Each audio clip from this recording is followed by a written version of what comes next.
Good evening, good evening, good evening, good evening, good evening, good evening. Y'all ready for some mastery? Yes. Me too. From the master. All right, so take a breath. You do a meditation, get centered in. It's called a meditation to the will and love of God. So just take a breath a minute.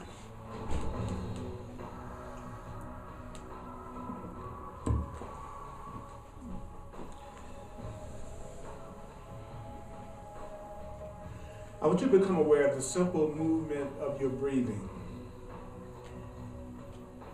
And I want you to allow yourself to hold this thought.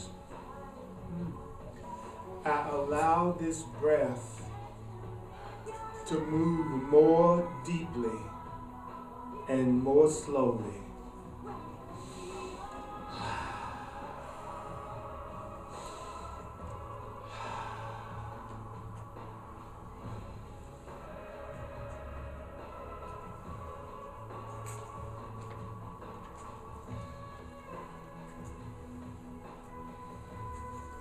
And then as you are beginning to feel that sense of relaxation even more deeply, hold this thought. As my true self, in perfect safety, I release all tension. As Christ, the true self, in perfect safety,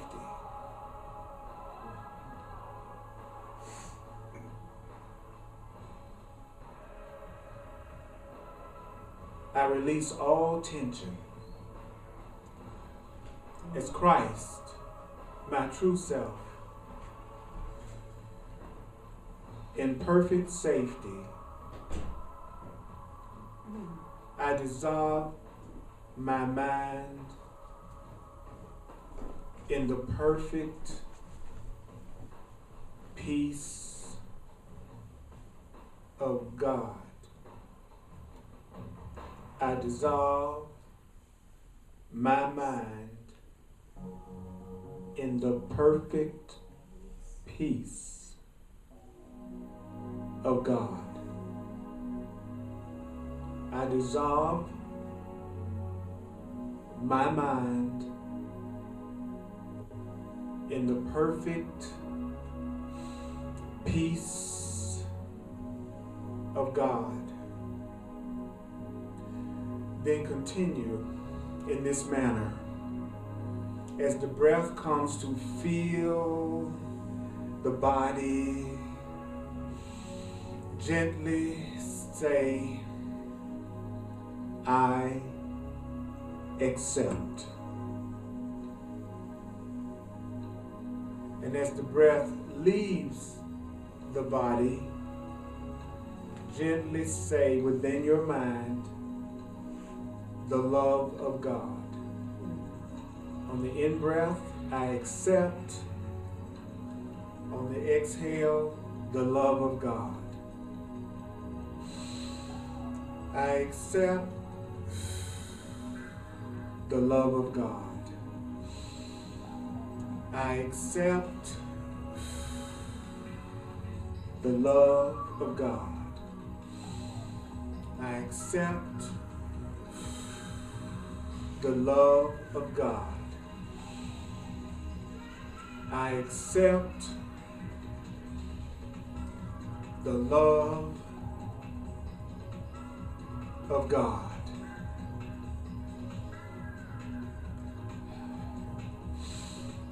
I accept the love of God. I accept the love of God. I accept the love of God.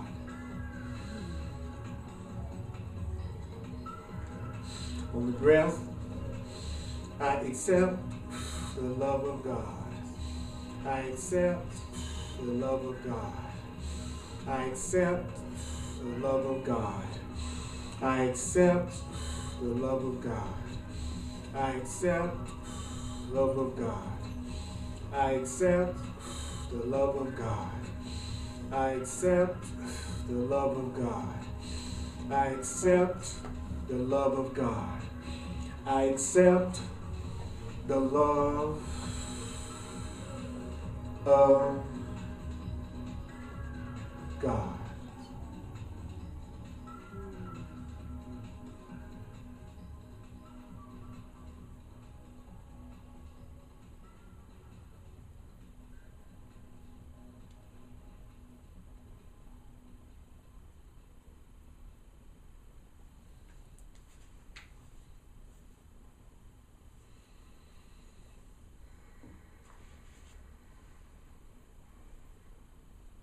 Okay. We're going to be on page 182 in The Way of Transformation, Part 2. And it's called The Only Energy That Can Separate You from the Kingdom, which is the same as saying the only energy that can separate you from happiness. The only energy that can separate you from the kingdom.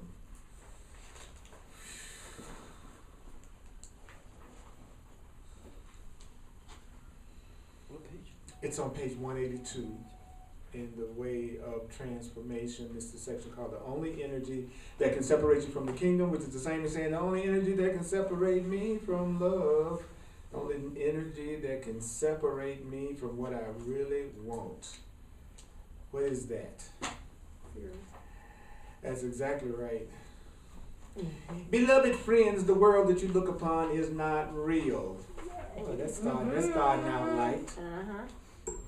The world that you look upon is not real. It has never been real. It will never be real because it's a creation that can be impregnated with the perfect love of God. Remember always, there is only love or fear. There's only love or fear. Some chairs. There's only love or fear. There's only love or fear. There's only love or fear. There's only love or fear. There's only love or fear. There's only love or fear. There is only love or fear. What's not love is only fear, and fear is never justified. The world that you've made is thoroughly harmless. Sometimes you can listen to this stuff and it sounds like complete crock. Don't you agree? It does. Yes. To actually hear that the world that you've made is thoroughly harmless, the world that you're looking at is not real. The world that you experience, which is the world that you've made in conjunction with others in any given moment, offers you the opportunity to choose to impregnate it with love or to allow it to reflect to you your fearful thoughts. You are not limited at any time, and in you all power under heaven and earth is given. You have a phrase in your world, there is nothing to fear but fear itself. That is 98% accurate. Fear is the only energy that can separate you from the kingdom, which is love. And fear is never justified in any moment. Fear is never justified in any moment. Fear is never justified in any moment.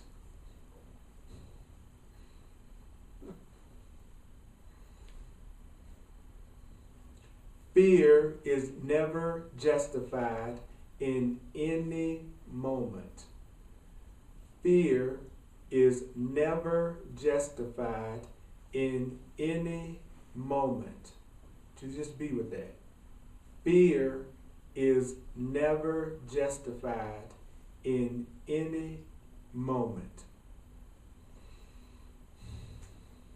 The world that you see and that you have made is thoroughly harmless.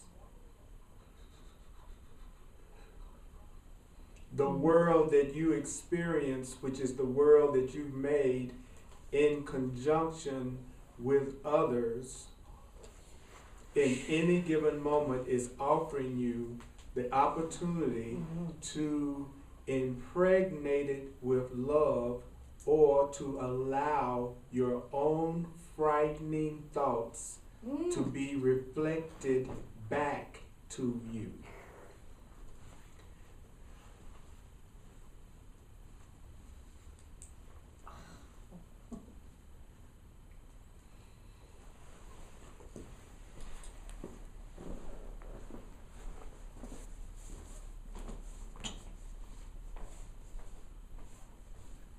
Get it in here so that I can see it better.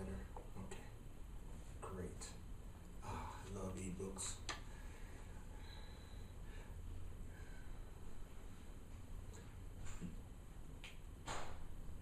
Fear is the only energy that can separate you from the kingdom, and fear is never justified in any moment. The final 2% would be to say there is nothing to fear, since fear is only temporary insanity. Fear is temporary insanity, and your right-mindedness is but a choice away.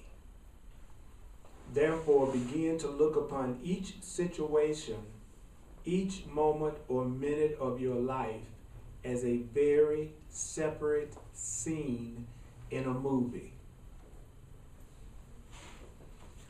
Everything that you are experiencing in your life, look at it as a separate scene in a movie. And in each moment, we have an opportunity to either give ourselves love and happiness and joy here, or we can let our world reflect our own frightening thoughts. And whenever you are afraid, you are temporarily insane. And since you're temporarily insane because you are afraid, the right choice is just a moment away.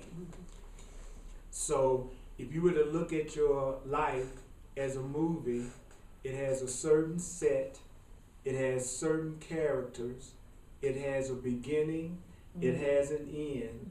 And although you are eternal, you are eternal, but everything in time isn't. Is my body in time? Yeah. So I'm going to be eternal, but my body isn't. There isn't one single thing that we perceive in time that lasts forever, but you do. Therefore, will you use the moment, birth in time, to bring you what will last forever? Or will you use each moment in time to continue to focus on what will lead in time? So I got two choices. I can spend my time focusing on everything that won't last, or I can spend my time focusing on everything I can allow my energy to focus on that will last. And the only thing that will last are the things that I learn to accept as true in my consciousness and in my mind and in my heart. So I can either use time to increase love in my life and joy in my life, or I can spend all my time focusing on things that will end in time. So, will you continue to believe that yet within you there is no possible power to choose love over fear? Look around you. What do your eyes show you? So, let's literally do what we're being asked to do as we go through this. Let's now look around. Gives you a perfect opportunity to check each other out very legitimately. You could say it's a spiritual thing.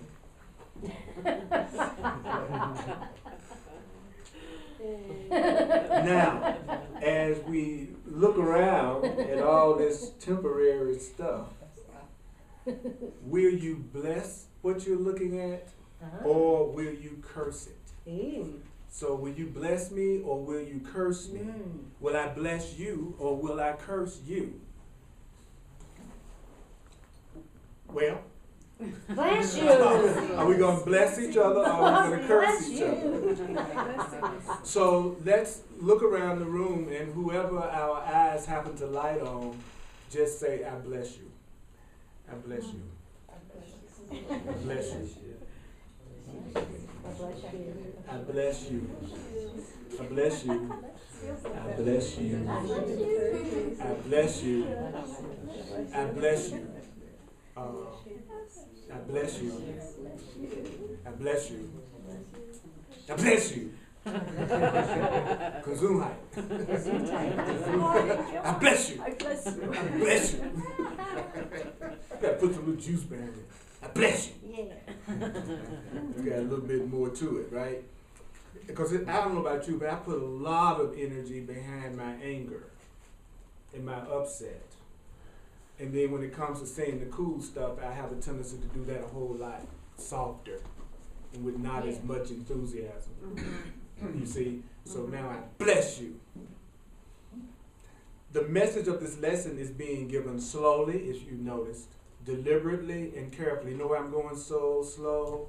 Because it will either wake you up or put you to sleep. Okay, I'm going to either put you to sleep, because the Course in Miracles says constantly throughout the book, read me slowly. And I know why. Because when you hear it slowly, then it penetrates your consciousness more. And he says, we want you to make no mistake in what is being shared, both in terms of practice and in theory. Theory is important in your world, for it is only through theory that the mind, the little part of you that is arrogant, will decide whether to value what the theory offers. So, the little part of me that thinks it knows that's arrogant is now listening to these theories and is deciding whether or not I'm going to value what I'm being told. My ego is deciding whether or not it's going to value what I've been told. And when you have placed value upon whatever these theories offer to you, then you are willing to embark on the practice that it requires. What that means is the reason why I don't practice and study this is because I do not place a value on what it's offering me. Right? If I'm practicing basketball, why? Because I value what I think basketball is going to offer me. You know, if I practice what the Course is saying, it's because I value. So what I don't practice, could it mean that's what I really don't value? And if that is indeed true, I can stop fooling myself about how sincere I am about the particular theory. Like, what is the theory? The theory is I'm in a harmless world. The reason why I don't see a harmless world is because I'm looking at the reflection of my fearful thoughts, which are a reflection of my insanity of thinking that I'm separate from God. And in every moment, I get an opportunity to get out of the fear by blessing what I see or cursing what I see. And if I value focusing on what will last in time, then I'm willing to practice what this is saying so that I can impregnate my world with love and therefore start to experience it. See, if you hear what I'm doing, I am remembering what I'm being told, because all of these books actually teach that the only thing we need to do to get the transformation to happen is to remember what we're being told. That's why all of our defenses are against actually hearing it, because the little old arrogant self that's full of fear and believes the world is a fearful place that I must defend myself against, feels that if I believe this, I'm leaving myself defenseless and vulnerable, so I can't listen to it. Right. And keep my fear. Does that make sense? Okay, that's why the resistance comes. The resistance is coming from the part of me that believes the fearful world is real, and knows how to move around in it. But this world based on impregnating everything with love, it's like it's our own special form of birth control.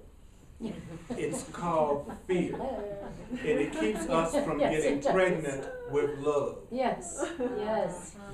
Some of us have fertility issues. Yes. We resist impregnating our own life with love.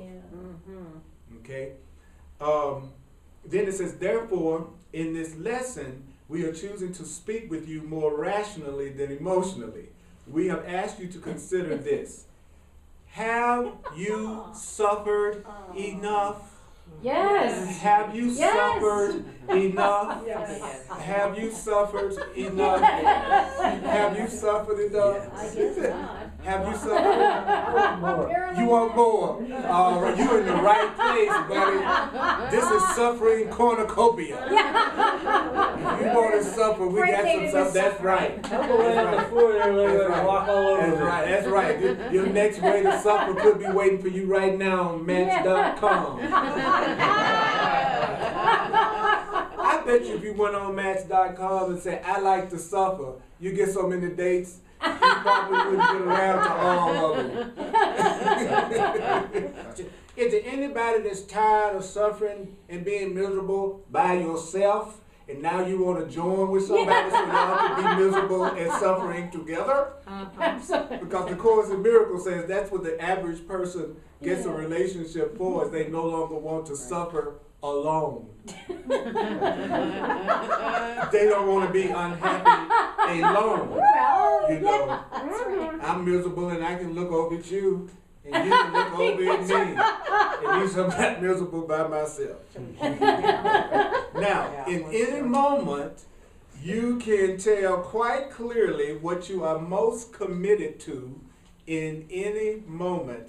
If your body is tight and uncomfortable, if you must speak with a louder voice, if your words come more quickly, if your brow is all screwed up and your jaw is tense, rest assured you have chosen to be devoted to fear.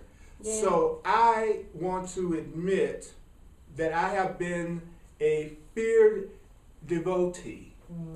I've been devoted to fear. And so he says, you're like the one who carries a magic wand filled with such power that you would merely wave it upon the face of this earth and extend the kingdom of heaven to every heart and every mind. What then can prevent you from expressing such power?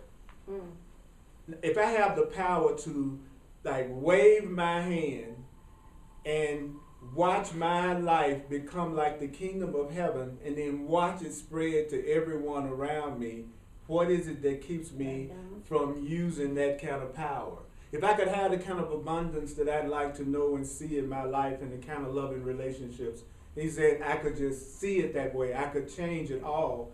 What is it that keeps us from expressing such power? The fear that we made to replace love. And so he says, now don't forget about the movie analogy. Now, are you looking at a horror movie? Or are you looking at an adventure movie? Are you looking at a romantic movie?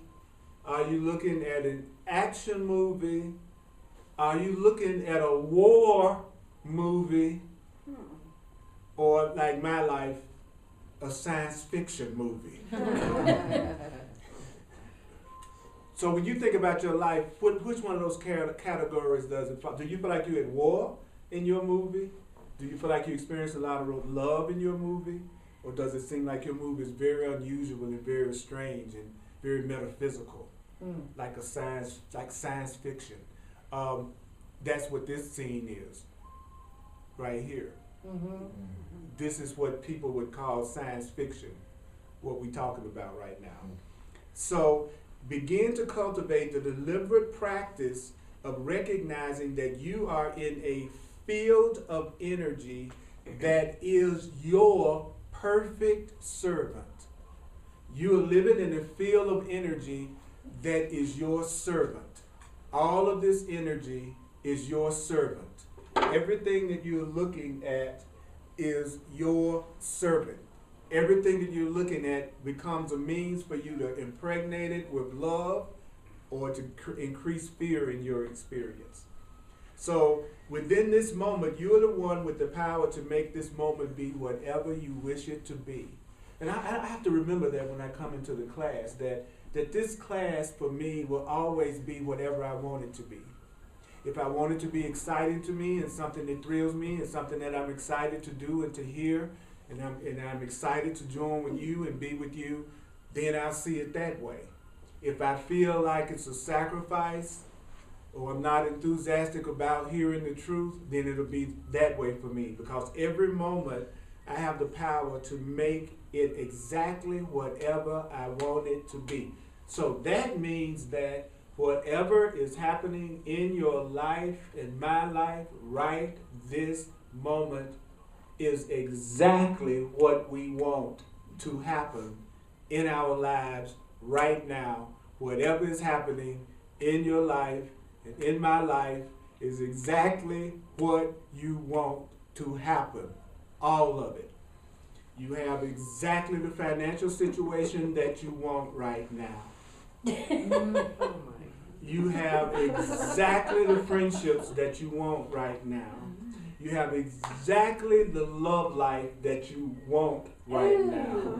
Take a breath, take a breath, take a breath, take a breath. I meant to bring my cage tonight so I can put it in front of me. Tomatoes. Throw some tomatoes at me. Throw some peaches. Okay. That's what I want, some peaches. You have exactly to the most perfect degree the exact sex life that you want right now. You're going to say that twice, huh? You have Yeah. being a bit optimistic twice, huh? Okay. You have exactly the job and career that you want right now. You have exactly the body that you want right now. Every single thing is exactly what we want, because everything around us is the perfect servant of who we really are. So that means it can be filled with Christ consciousness, and Christ consciousness just means it can be filled with the truth consciousness, who we really are, the loving energy that we really are. Or this moment can be filled with temporary insanity. Yeah. So either I'm experiencing the truth right now and the love right now, or I'm experiencing temporary insanity, which he defined as what? Fear. See, one of the biggest gifts you can give yourself is to not trust your fear. In other words, get to the point that you go, I'm afraid, so therefore I'm seeing nothing correctly. I'm upset, which means I'm seeing nothing correctly. Because fear is insanity. I feel afraid. I feel insane. So nothing that I'm seeing is correct, and all of my perceptions are distorted. One of the most alarming things that happen as you begin to wake up to your true self is you realize how much you've been surrounded by love that in your own temporary insanity and depression and not loving yourself, you didn't even see the love you were surrounded by. And then you realize all this forgiving stuff that you've been learning is so that you can forgive yourself for all the love you never allowed yourself to appreciate because you were insane with guilt and fear. With me? So the choice is always yours, and never ever, see, this is a deep statement, never ever has there been a such thing as a victim. Never ever. That's, now y'all see what we say this together, huddled in a little church that nobody knows we're here. And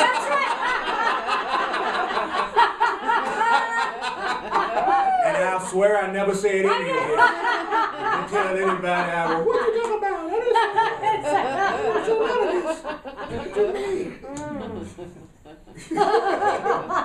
You know, I mean, to say, to like hear about what happened in Kenya, those of you who may not be aware of what happened in Kenya, you know, in the mall, and then to say there was not a single victim, or to hear about what happened in Washington last week and go, there was not a single victim, there is no victim. Woo! That's deep stuff. You know.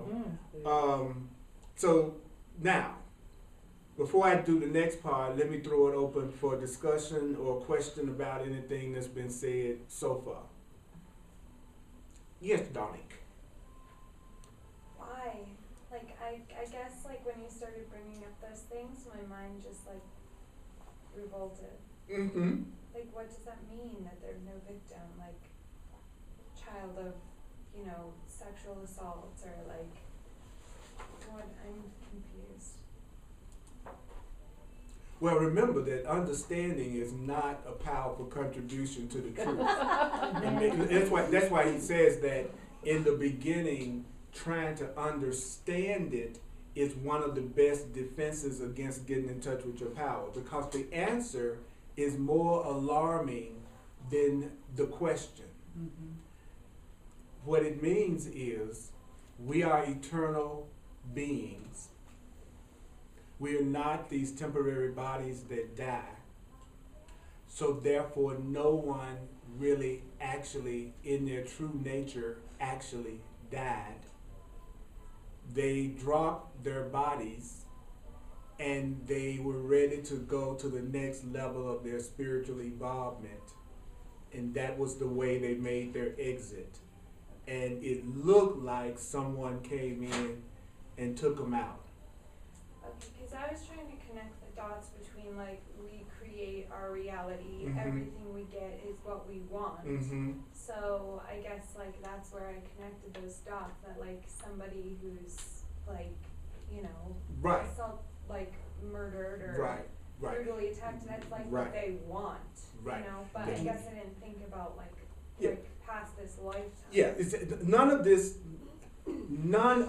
will make any sense unless a person is willing to enlarge their perspective of what is beyond what we've been taught, which is that we're just separate physical bodies that are flesh and blood, that come here a little while, try to make it, hope we can get some retirement and die. Okay.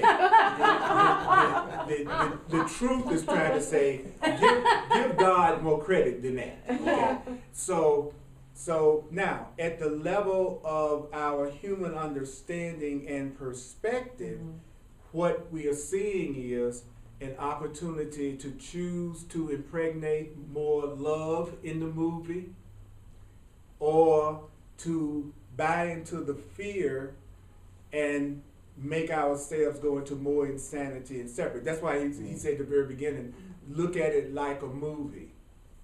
And if you look at it like a movie and you're an infinite being, then what happened was, this was a way that these infinite beings chose to go to the next level of their personal growth and expansion. And they never died. Now, do you try to start at that level? No. You start at the level of, I see you all in the room. I want to bless you. You don't start at the level of, wow, I can't believe that they chose to make their exit that way. Because what that does is it makes you not want to proceed further in understanding the truth. It's the greatest way that your ego can use to stop you in your tracks. But I'm going to tell you something, and just think about this for a minute. I'm going to throw this out to you. Is it a fact that those people made transitions? Yes. Is that a fact? Yes. Okay. Then which perception of that fact brings more love to your heart? Yeah. The idea that they were helpless victims of insane maniacs that came into the mall and killed them indiscriminately, or that they're infinite eternal spirits who, for whatever reason, now their soul decided it was time for them to go to another level of expression and growth. And they still exist. They just dropped their clothes. Now, I can't prove either one of them, right? We can't prove what happened after their transition. Which one of those perspectives sound the most loving and which one sounds the most fearful? Let's throw it out to the group. The second Well, one. yeah. The second one. The second one. So, therefore, I will choose to impregnate the experience with the idea that they are spirit, they did not die, they dropped their bodies, and they're going on to an even greater experience of love and truth. Or I can feed my fear and go, they were the helpless victims. Now, does that mean that we wouldn't try to allow as much love as possible to come into our experience, or as much safety as possible? Of course not, because it's our movie. So we can choose that, you know what, we want to be a part of a movie that doesn't happen in. I want to have a different movie. I don't want to have a murder in the mall movie. You see what I'm saying? So we are given the opportunity through our own change of mind to create a movie that's based in love instead of fear. Our ego would love us to spend the rest of the hour debating whether or not that happened or why it happened, rather than saying, in this moment, I'm going to choose to bless you and see you as eternal and see you as love and see you as immortal, having a human physical experience. The cool part about it is, if each and every one of us really took a minute to look within our souls, we would know that's true. Because deep down inside, all of us know this is not our home, and we know this isn't all there is, no matter how much we try to focus all our attention in it. A part of us knows that we're more than what we think we are. All of us do. All of us do. Anybody else? Yes. Just backing up what you say, back in lesson 7 on page 90, he goes through a scenario where, a lot of people get killed or what have you. But he ends up with, it does not mean you condone it. It means it is no longer unacceptable. For what you cannot accept, you will judge. That's what the ego wants us to do. Judge, Right. judge. Right. And every judgment is an attempt to murder what you have decided has no right to be. So that's what it's just back at what you said. The ego wants us to get into this, it's no good, it's wrong, it's what have you. And he's saying, good, you don't condone it. Right. Don't condone it. Right. Don't say, yeah, I condone that this happened. Right. But say, it's no longer unacceptable because I know they're moving on. I know they're doing something. I know they're transpiring. But you don't want to get into this judgment loop. Because like you said, every moment is another opportunity for you to bless yourself or curse yourself. Bless yourself or curse yourself.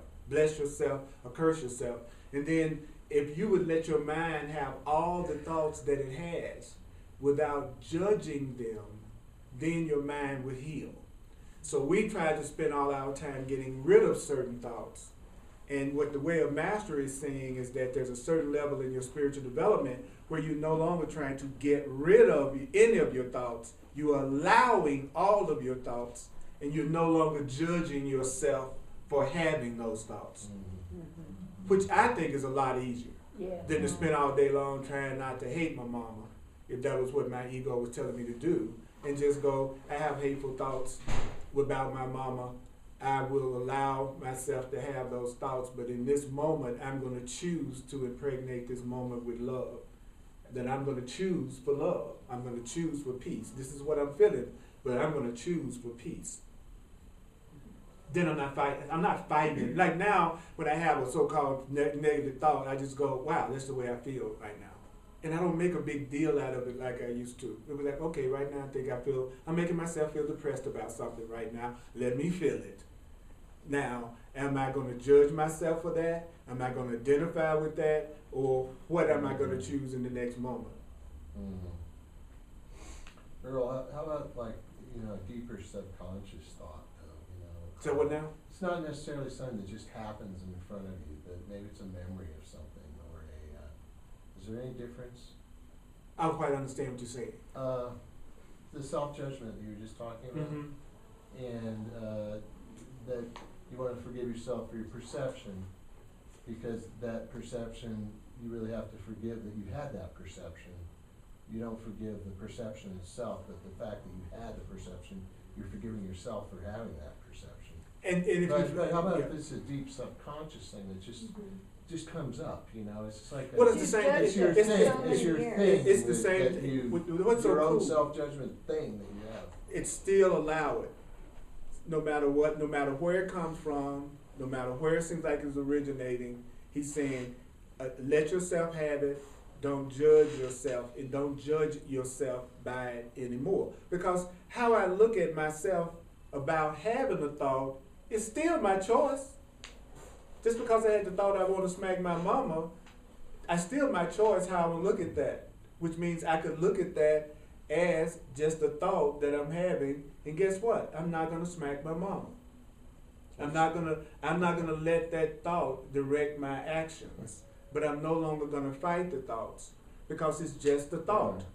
It's just I don't care where it came from. It's still I got a choice about whether I'm going to use that thought to bless myself or I'm going to use that thought to curse myself. I'm either going to use that thought to make myself feel a grievance, or I'm going to use that thought to remind myself that I'm more than that thought. That that's just a thought. That it has nothing to do with who I really am. He said we've got to stop identifying with our thoughts. Just because you have a negative, fearful thought, it doesn't mean that that's you. It just means that's a thought you had. And then our ego says, well, judge yourself for having that thought. You must be a really bad person because you thought about smacking your mama. See, that's what the ego comes. See, the ego is just judging the thought, and then my judgment of the thought is what's making me not feel good about myself. It was just a thought. But we're so attached to identifying with our thoughts that this sounds very abstract. And it's not abstract. It's either I can use my thoughts to make myself feel bad all day, or I can have the thoughts that I have and say these thoughts have nothing to do with who I really am. These are just thoughts that are coming up in my mind. We always have that choice. And we choose whichever thought corresponds with how we want to feel. If I want to feel bad, and then I'm going to take that thought of I want to smack my mother, and I'm going to beat myself up about having that thought because I want to feel bad. If I want to feel good, I'm going to go, oh, I just had the thought of smacking my mother. Isn't that something? What's on TV? Isn't that something? I think I'm going to go to the movie now. You see what I mean? You got the choice of either judging yourself by the thought, or you have the choice of saying, I have that thought. Isn't that interesting? All right, now I think I'll go jog.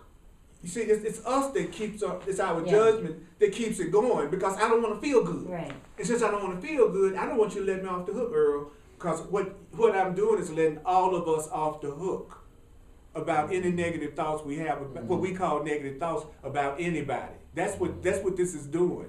It's saying, don't stop making it a big deal. It's just a thought.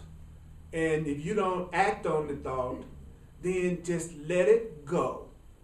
Because I promise you, there will be another one, and another one, and another one, and another one. So what he's saying is, you're going to have thoughts come up, then you're going to look at the thought, and then you're going to let the thought go. Then there's another thought come up, and you're going to look at the thought, and you're going to let the thought go. He said, what we do is, we have a thought, instead of just looking at it and letting it go, we grab it.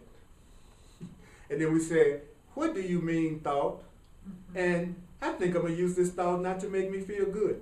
I'm a horrible person for even thinking this thought. What does this mean? Where did it come from? Oh, yeah. How did it originate? And so I am collecting all of my thoughts. And I'm going to get around to all of them sooner or later, but it's so many that I'm analyzing and judging myself all the time. With the way of master is saying, you're going to always have thoughts come up. Look at them like a parade going by. Don't judge yourself by it. Don't identify with it. Just go, this is my thought. And that would let all of us off the hook. So I understand why it wouldn't be easy for us to accept it, because if we did that, we absolutely wouldn't have any excuse for feeling bad anymore. Yeah. About it. And we can't do that. It's too early. We got some more suffering to do. We couldn't do that tonight. Besides, I got a few more classes I want to do. Y'all can't heal tonight. I'm counting on you hanging on to that judgment. I wouldn't have nothing to do otherwise. How would I make it in the world? Don't forgive nobody. Yeah. I had a question, but it goes back. I want to test your perception. When we say that the world that I created in conjunction with others is not real, we're not talking about the physical world, right? We're at one level, we are talking about the physical world, because nothing in the physical world lasts, but at this level, it's talking about our perception Of others. our perception of ourselves, the perceptions that we're making together. So the Course is saying that your world is your perception. And that our world is a false perception, because it's a perception that's not based on love. So yeah, it's like think about it. Your world is your perception. Your world is the way you see things. You live inside of your point of view. And then you project that point of view out on everybody that you see. So every time you blame anybody for the way that you feel about anything, you are wrong.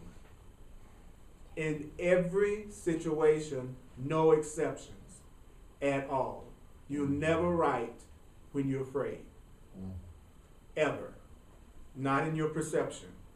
Because no matter what happens, you have control over how you see it. So if that's true, there is no excuse for me being upset about anything. That's deep. Now, we already knew how to master this. It wouldn't be any need to come to this class. So to beat yourself up because you can't already be, oh, I'm happy because of everything that happens to me, that's totally unrealistic. We're here because we do want to go past that. At least that's why I'm here. It's because I do want to go past looking and judging myself for the thoughts that I have. I'm not beating myself up because I still do it. I'm just glad that I got a way out. Yeah. That's what I'm happy about. Mm-hmm. I'm glad that I got a way out. So, did you have your hand up? Well, I just want to say it reminds me of one of my favorite repetitive things from The Way of Mastery is love embraces all things, love allows all things, love trusts all things, and thereby transcends all things. And that's been really helpful to me to remember that. I love it when you talk dirty. That's really good. Yeah.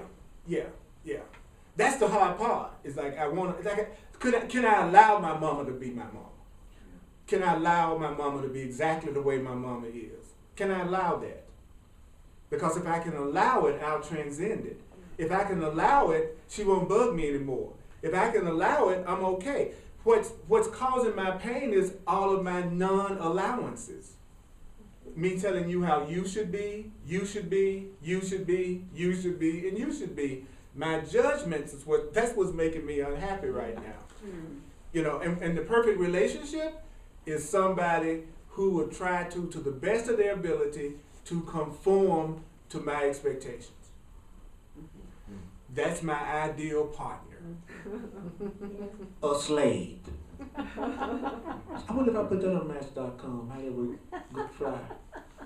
Well, you never know, you might. I don't know, it might. That's a different site. That's, oh, Yeah, I think that's it. it's a different site. There is a site for that. There is a site for Probably this. an app for that, too. An app for that. Oh, okay. It's called massacres.com. That's right. Oh, That's right. instead of match.com. Oh, okay. Sacrifice.com. And I'm going to get that for a website title. You know, suffering.com. All you sufferers. All you sufferers, let's all get together and Unite. suffer together and unite. And if we really love each other, we'll help each other suffer together. Isn't that great? But see, we wouldn't be suffering if we allowed suffering. And that's the trick. If I allowed my suffering, I couldn't suffer. I have to judge my suffering, attack my suffering, fight my suffering for it to work. But if I go, I'm suffering and I love to suffer. Ooh, I love to suffer. Wow. Oh, another lousy day. Ooh, that's great. Wow, laid off again. All right. There's no pain. I'm alone again on a Saturday night. Praise the Lord. Like, how you gonna suffer if you make it okay? I feel depressed. I'm just gonna let myself feel depressed. Like I said in the Sunday class, this was our vacation from trying to forgive anybody week. Where I asked them, whatever you, this week, don't try to forgive anyone for anything.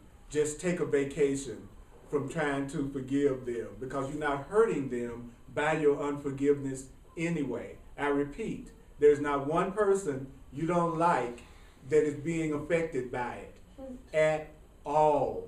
Nobody. All these people you working hard to overlook, they're not being harmed by your grievance at all. You just feel like crap. So who is the grievance really for? That's when I realized, well, whoa, I'm the only one suffering. I might want to rethink this strategy. So what is this moment for? What do I decree this moment to be? What do I most want to learn by teaching it? What is it that you most want to learn by teaching it and demonstrating it yourself, right? Why am I teaching this? Because I want to learn it. Why? What do you want to learn? Well, then that's what you need to teach and demonstrate. So if I want to have a relationship where when I do something crazy, my partner looks at it as, oh, that's his call for love, honey. What's up? What's going on? How can I help you? I'm just here to help you feel good about yourself and not put yourself down. But then if I want that kind of person, then when my friends and loved ones are going through something and acting crazy and insane, I go, how can I help you? This is your call for love. Why are you afraid? Can I give you another way of looking at it? Because that's what I want, so that's what I'm going to teach. I'm going to demonstrate what I want to learn. Wow. So when someone asks for your help, it doesn't matter what they're asking you. The only thing that matters is that what you say to them is what you're asking for and what's going to come to you. So then that's how you know what it is that you need to be putting out there, because it's what you want to receive. Okay? Any questions about that? Okay, let's go to the next paragraph. It says, to teach is to demonstrate. Boop, boop, boop. To teach is to demonstrate.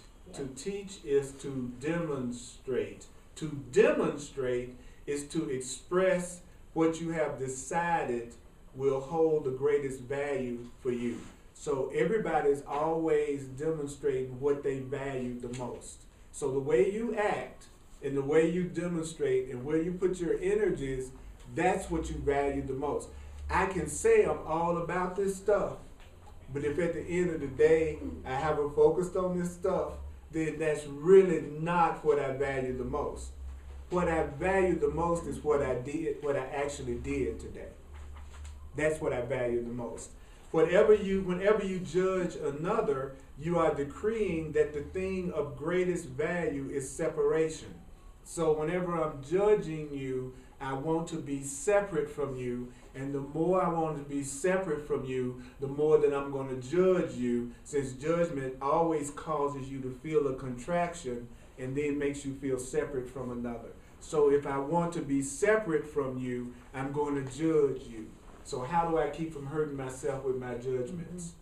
I judge the way the Holy Spirit judges, which would be to go, it's either love or call for love, it's either love or call for help, it's either love or call for God, it's either love or call for healing, because that's the judgment that will not backfire and create pain in my life, lack in my life, sickness in my life, and attack in my life. That's the only judgment that won't come back and bite you in your butt is, I really don't know where you're coming from, brother. So instead of judging where you're coming from, I'm going to say, man, you got a big call for love. Because the truth is, I really don't know what you're thinking, what you're feeling, and what your motivation really is. I can make it up, but I really don't know. So the safest thing I could say when you're acting crazy is, that's a real deep call for love. That's a real deep call for help. Because if I do that, I'm not going to hurt myself with my judgment. My judgment is not going to come back on me in the form of some kind of pain or some kind of lack. So it says, when you practice forgiveness, you are decreeing that what you value is joining in a holy and peace-filled relationship. So when I forgive you, I'm saying what's important to me is that you and I have a peaceful relationship with each other. And when it's more important that we have a peaceful relationship with each other than anything else, you and I have forgiven each other. So anybody that you really want to have peace and you want to have a peaceful relationship with is someone you've forgiven. So if you can honestly say, I want you to have peace, that's forgiveness. Which is easier than me trying to make myself overlook what I think you did to me. But if I can get to the point that I go, I want us to have peace together, that's the first step toward forgiveness, even if we don't feel it for each other yet. But I want us to have peace. Now, remember that forgiveness has nothing at all to do with saying to another, I can see that you've sinned, but I'm going to forgive you your faults. I can see you screwed up, but out of the goodness of my heart and my higher consciousness, I'm going to see you as better. I'm going to forgive you all your faults. You got a lot of them, but I'm real spiritual. So I'm going to forgive all those faults that I see in you. He says that that's not forgiveness. Forgiveness is the recognition that nothing has been done to you. If I'm the creator of everything that happens to me every minute of the day, and everybody's doing exactly what I want them to do, then who do I have to forgive? Nobody. Why am I condemning you for doing what I am requesting that you do to me? Because everything that happens to me is coming from my own choices and my own consciousness. That's not good news when you're attracting things you don't like. It's the best news in the world when you see the possibilities that it presents you with all the things you could experience that you do like. But the ego wants us to focus on, oh, I couldn't have created that horrible relationship that I had or whatever, instead of me going, wow, the sky's the friggin' limit. What would I like to experience in this moment right now? How could I be blessed right now? Why don't I get excited about that? Why don't I get excited about that? Why am I bored hearing that? Why isn't this exciting for me to hear? You know why, right? Why? Who knows why? I believe that's true. I don't believe it's true. What's another reason? I have to take responsibility. I have to take responsibility. I can't blame anybody else now for what I'm going through. What's another reason why that doesn't excite? I believe I'm a victim, and I still want to be a victim, and I still want to blame somebody else for what I'm going through. What's another reason why I wouldn't be excited about that idea? Nobody will understand me now. Nobody will understand me now, as if they already do. You know, the truth is, they don't understand you now.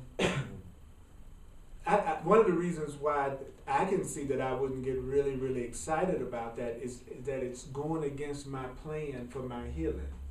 See, my plan for my healing is that I've been a bad boy, and so I have to be punished for that, and I'm not ready to give up the punishment yet that I need to be okay again one day. And so you're alleviating my suffering, but suffering is my plan. So I'm sorry, this doesn't move me yet because I haven't suffered as long as I have sentenced myself yet. You see, I sentenced myself to 2 years of suffering because of what I did 2 years ago, and I feel guilty about what I did 5 years ago, and I sentenced myself to 6 years of unhappiness. And when I suffer for 6 years, then I'll be ready to be happy again. You told me I could cut my sentence down to tonight, I could be free. Sorry, I'd rather use my plan than yours. So I'm not excited about the idea that I could just simply choose to no longer punish myself because nobody did anything to me and I haven't done anything to anybody. Whatever they experienced through me, that was their choice. Whatever I experienced through them, that was my choice. No one did anything to anybody. We both gave each other what we wanted at the time based on the way we felt about ourselves then. But I don't feel that way about myself anymore. So now I'm ready to give myself a loving blessing in every encounter that I have. And I don't believe I need to suffer anymore. Now I can have those loving relationships. So the Course says that prisoners starved and emaciated on the desert. He says, and they haven't had any water. He says they don't jump up and shout when they're immediately rescued. Because you've been rescued doesn't mean you're ready to do jog yet because you haven't had a drink of water in 3 weeks. That's us. Yes. Yeah. I mean, we've been freed, but we don't jump up in joy just like a person that's been on the desert for 3 weeks doesn't jump up for joy when you rescue them. They just go, and then you caught them away on the stretcher. That's us. Yeah. Hello, that's us. We've been rescued from all the guilt that we put ourselves through and the pain that we put ourselves through, thinking we don't deserve to be happy, and that we're not powerful, and that we're a victim, and we go. Oh, really?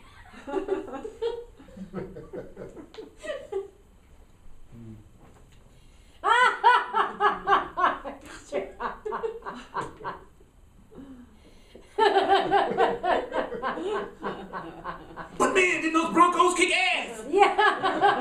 That's right. One of the things that's such a trip, I was at a restaurant about a week or so ago, and every time the Broncos would make a touchdown, they would just go berserk.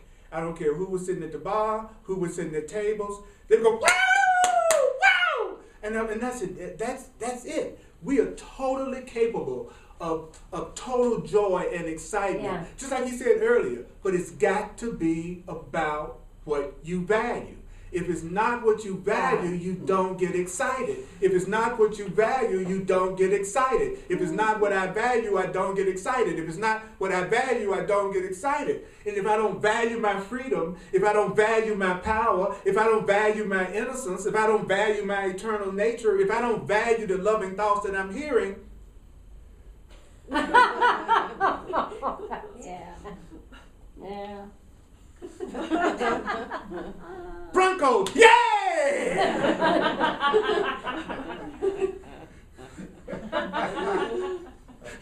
We're hilarious. He said, we're totally insane. Upside down. We're completely frigging insane. And we all know you can find people not guilty by reason of insanity. They do that even in this world. So if you really saw yourself as insane as opposed to seeing yourself as bad, then you would forgive yourself and your life would work. See, we would rather see ourselves as bad than say the guys that came in the mall were insane. We'd rather say they were totally sane people who shot people.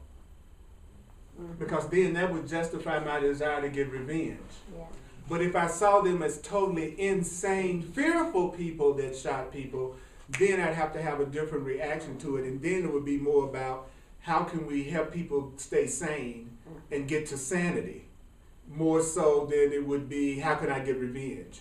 So if you want no one to have mercy on you when you do stuff that's insane and out of fear, then just simply don't have any kind of mercy toward anybody else that does anything insane and out of fear.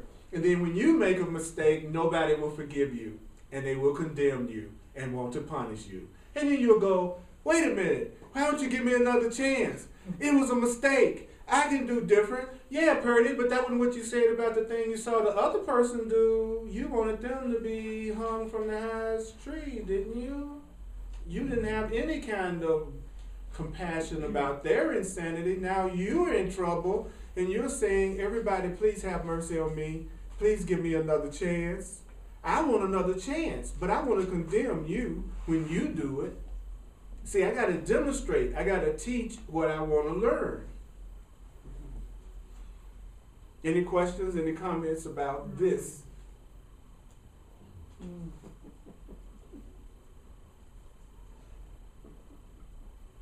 you gotta teach what you gotta learn to know what you value. That's right, because whatever you're demonstrating is what you value. Let people show you where they're coming from rather than use the words. It's like you'll get to the point where you start to wake up where you pay much more attention to actions than you pay attention to words. Mm-hmm. Because when people get on a spiritual path, they become experts at saying all the right things. Yeah. We become so good at saying, I love everybody, I love everybody, I love everybody, I love everybody, everybody's cool, I feel good about everybody, I love you. But the truth is, where do you see me spending my time? What do you see me doing? How do you see me expressing myself? That's what I really value. So I can talk this stuff all day long, but what am I actually doing? Mm-hmm. And if you really aren't ready to let go of your pain yet, you will not even be able to listen to someone tell you that you're innocent and that you're not a victim.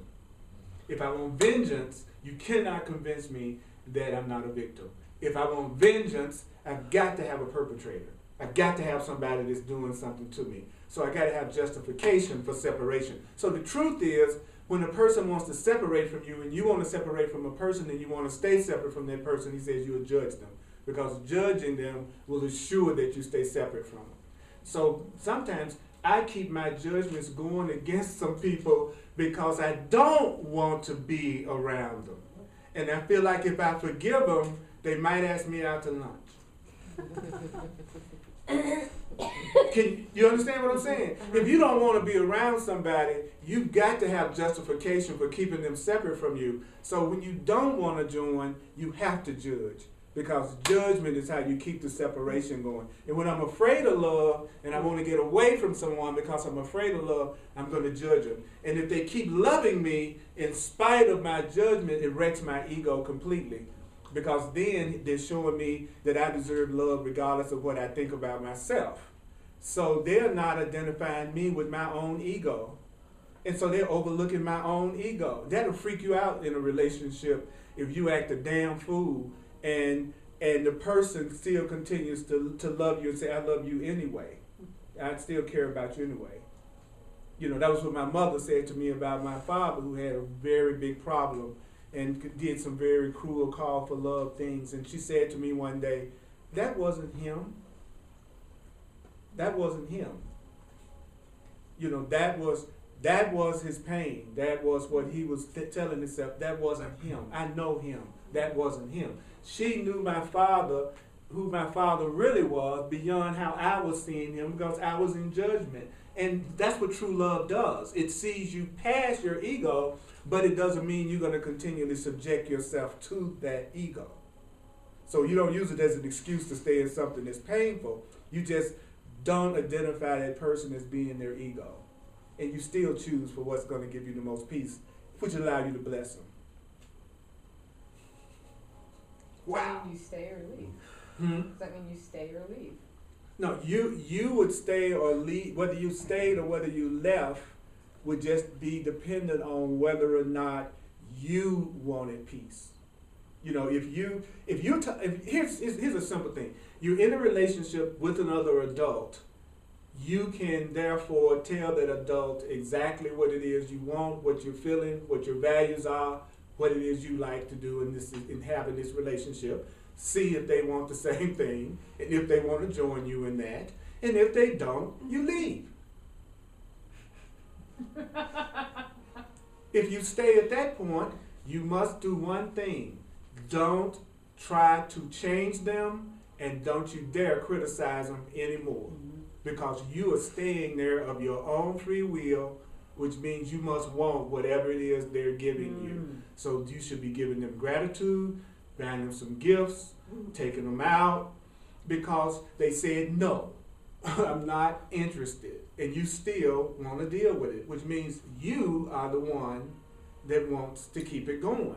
So stop acting like you're a victim, because you're staying there by your own choice. And the minute you stop judging them because you take responsibility for being there, then the relationship is going to get better immediately, because it was your judgment that's creating the separation anyway. So if I could allow you to be how you are, then I wouldn't be dissatisfied with the relationship. If I could allow you to be the way you are, then I don't have anything to be upset with you about anymore. So my grievance would be gone. If I could say, however you are, I'm going to accept you however you are, and I'm going to love you however you are, because I just want to love you, and I'm going to love you because I just want to love you. Then you won't have no grievance.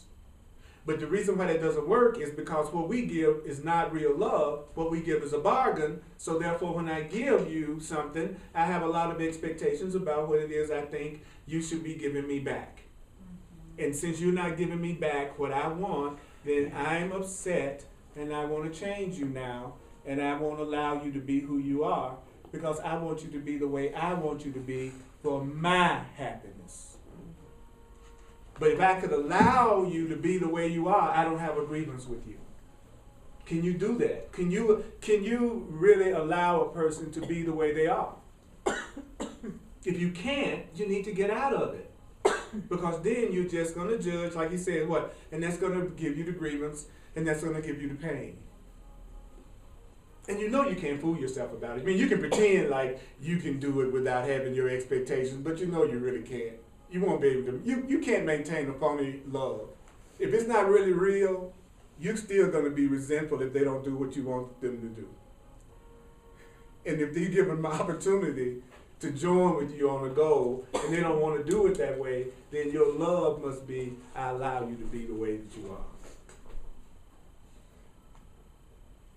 I wish I could make it more complicated. I really do. You're not a prisoner to anybody. You're completely free to choose in and choose out of any relationship at any given time. There is no one that you're in a relationship with at any level that's not your own choice. Period. See, we got to let go of the no exception rule. We got to do the no exception rule, which is I am the one that's responsible for how I'm feeling, period, in every circumstance. Period. There's no exceptions. I'm not a victim of anybody in any exception. Then you have those extreme situations like what happened in Kenya, and then your ego wants to use that to make the whole thing not be true. You see what I'm saying? It's like, oh, but certainly they didn't have it. Of course they didn't consciously wake up in the morning and say, I'm going to take myself out with a machine gun today. Of course they didn't. Of course they didn't get up and say, this is my last day on earth today. No. They didn't consciously do that. But there are many gurus and spiritual masters that tell people, tomorrow at noon, I want all of you all to gather around because I'm dropping my body at 12 noon. And they do it. We do the same thing, but we don't take any kind of, we're not conscious of it. We're free. And the Course says, it's wearying. It's wearying to hear you're free. It's wearying to hear that nobody's done anything to you. He says it's wearying. Because he says anxiety is any perceived threat to your ego's existence. So the ego feels anxiety when it's being undone. Your fearful mind feels anxiety and anger and upset when it's being undone. So you may find yourself feeling strangely irritable irritated and restless and weird when your ego and your fear are being undone. Mm-hmm. So I feel good about my wariness because to me it means I'm getting it, or my ego wouldn't be defending so hard.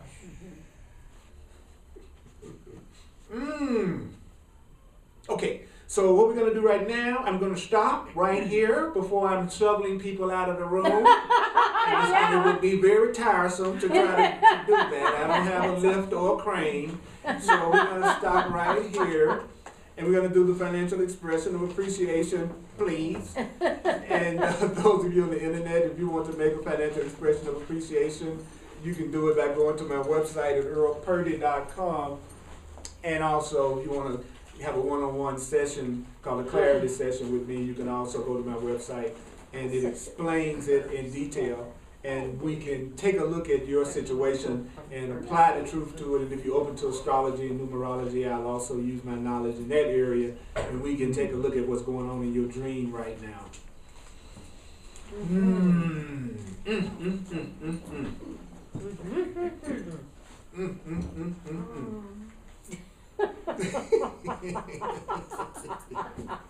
Yeah, Earl. Yeah. Exhausted. Yeah, isn't it weary to the ego? It is. It's just wearing me out. Why do you think so? And the reason why I ask that is that it's one of the best ways to get past your ego is to realize that your ego is nothing but the conversation that you're having with yourself in your own head. Your ego is nothing but the conversation that you're having with yourself. That's your ego. It's your conversation that you're having with yourself. So if I'm feeling weary, I must be telling myself that somehow or another I'm going to lose something by accepting the truth that I just heard. That it's going to somehow be depriving me of something that I really want. And I want to let go of the reality that my happiness is dependent on other people's behavior and what they do. That's my number one priority. I do not want my emotional state to be affected by interview. I don't want how I feel on the inside to be affected by you at all, by whether you smile, whether you don't, whether you're excited, whether you're not, whether you do what I want you to, or whether you don't do what I want you to. And I want to extend that to everybody in my life. I'm working on that diligently now. Every time I tell myself if this person spoke or acted differently, then I would be happy, I try to stop myself in my tracks and realize that I am now doing the plan that will never work if I really want to be happy all the time. I no longer want any of my happiness to be dependent on anybody doing what I want them to do, the way I want them to do it. And so when I catch myself getting ready to do that, I try to stop myself and say, hey, you're trying to make sure you're never happy.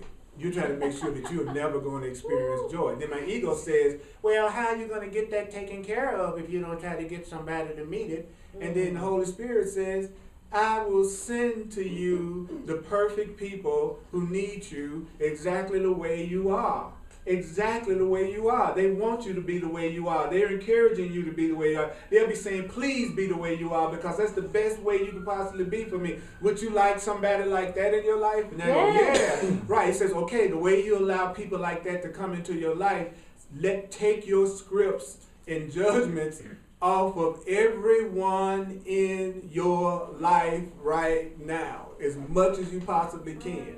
Every time you feel yourself say, man, I wish that they would do that. I have to do that in my classes. I have scripts for how I think the classes should go and how they should be. I have scripts about how I think I should be. I have scripts about everything. It's a movie. He's saying, yeah, take your screenplay and throw it as far as you can away from you.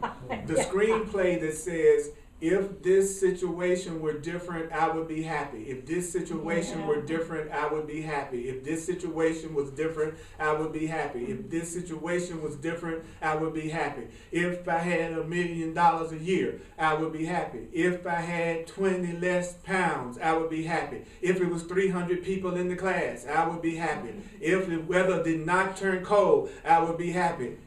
You see what we're saying? It's like we set it up that way, and then we wonder why we're unhappy. We don't know we're creating our own unhappiness by always wishing everything in our life was different than the way that it is. But what if I believed that everything that was happening to me, everything that was happening in my life, everybody that was in my life was for my own best interest?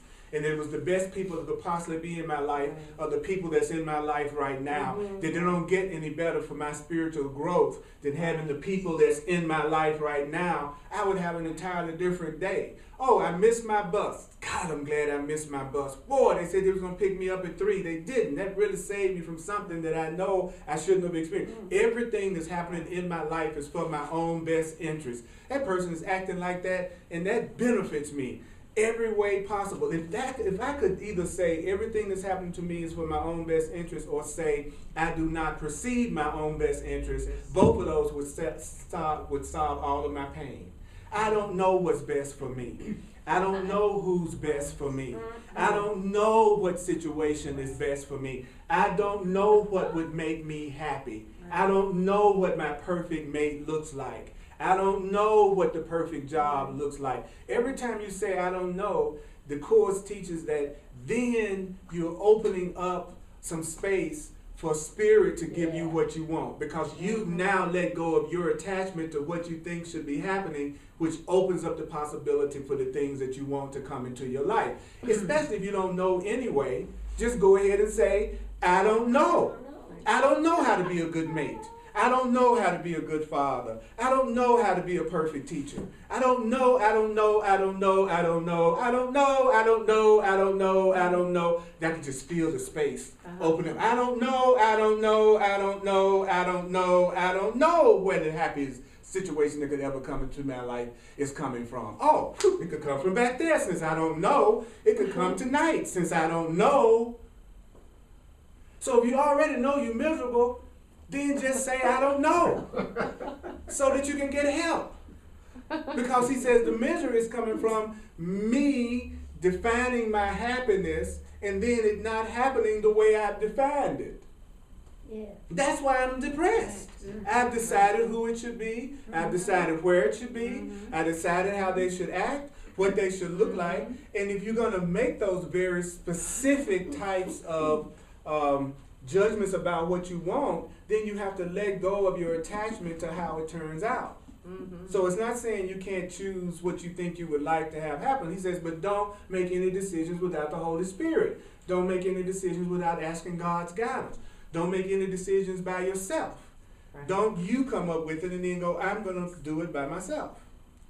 So if you think you know what you want, he says, ask for it exactly like you think you want it, but say, I'm not going to make any decisions by myself. I'm going to ask God, what do you want me to do? Where do you want me to go? What do you want me to say? Who do you want me to say it to? Where do you want me to go? What do you want? Then you might feel inspired to go to Match.com. Who knows? But you ask first. If you're like more like how I am right now, I really want to have new things in my life, and I really want to have happiness beyond anything I can imagine. So I'm saying, Holy Spirit, decide for me. Holy Spirit, decide for me. God, decide for me. God, decide for me. God, you know what is my job? My job is to have my thoughts without judging my thoughts, to impregnate every moment I'm in by trying to be as loving and peaceful as I can be to everybody around me, take responsibility for what I'm experiencing, see it as a movie, know that every minute I got a choice whether to bless or curse, and then I'm going to have what would make me happy manifest in my life, because now I'm obeying the rules to letting it in. And so now I have forgiven myself, because now I'm getting out of my own way, which is what I would do if I loved myself. I'd get out of my own way and let Spirit be in charge. As long as I want to be in charge, I don't love myself yet. As long as I want to be in charge by myself, using my wits, I haven't forgiven myself yet. Because there is no way you can think of anything that could make you